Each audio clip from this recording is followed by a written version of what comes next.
আমরা আনন্দের সাথে জানাচ্ছি যে রামিছা হত্যাকাণ্ডের সাথে জড়িত দুইজন আসামি, মূল আসামি সোহেল এবং তার সহযোগী তার স্ত্রী, তাকে আদালতের মাধ্যমে মৃত্যুদণ্ডের রায় পেয়েছি। আপনাকে ধন্যবাদ। মাননীয় স্পিকার, আপনার মাধ্যমে বাংলাদেশের সম্প্রতি ঘটে যাওয়া একটি অত্যন্ত হৃদয় বিদারক ঘটনার বিচার সম্পর্কে আপনার মাধ্যমে এই জাতীয় সংসদকে, এই মহান সংসদকে এবং গোটা জাতিকে আমরা অবহিত করতে চাই। মাননীয় স্পিকার, গত 19শে মে ঢাকা শহরের পল্লবী এলাকায় একটি অত্যন্ত নৃশংস ঘটনা ঘটেছিল। আপনারা সবাই দেখেছেন। সে নৃশংস ঘটনায় 8 বছরের শিশু রামিছা ধর্ষণ এবং হত্যাকাণ্ডের শিকার হয়। এই ঘটনার 7 ঘন্টার মধ্যে আমাদের পুলিশ বাহিনী 2 জন মূল আসামিকে গ্রেপ্তার করতে সক্ষম হয়। সরকারের পক্ষ থেকে তাৎক্ষণিক পদক্ষেপ নেওয়া হয়। মাননীয় প্রধানমন্ত্রী নিজে, মাননীয় স্বরাষ্ট্রমন্ত্রী সহ, এবং সেখানে সেই টিমে আমিও ছিলাম, আমরা ভিকটিমের পরিবারের সাথে দেখা করি।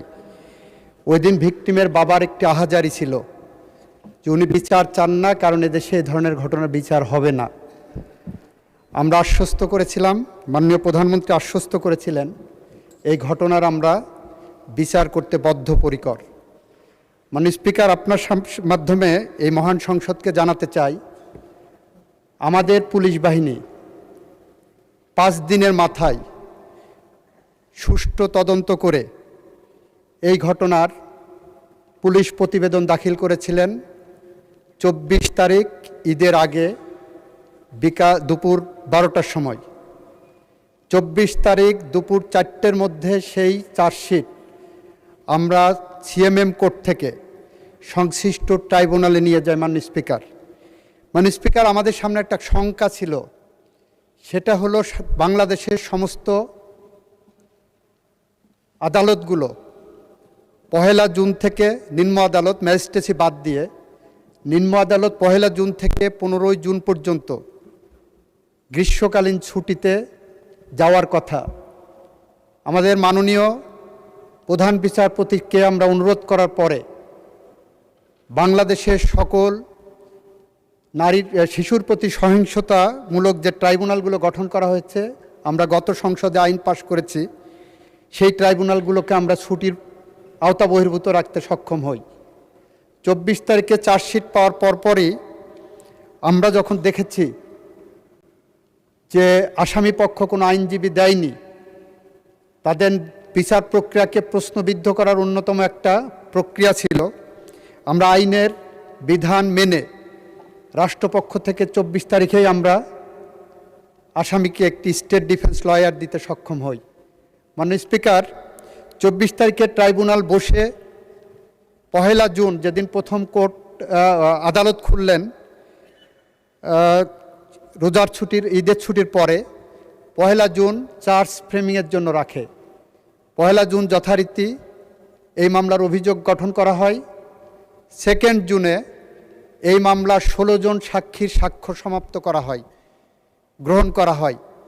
3 জুনে এই মামলায় আসামিপক্ষ কোনো সাক্ষী দিতে চান কি না সেই ধরনের একটি দিন ধার্য রাখা হয়। 4 জুনে যুক্তিতর্কের জন্য উপস্থাপন দিন ধার্য করা হয়।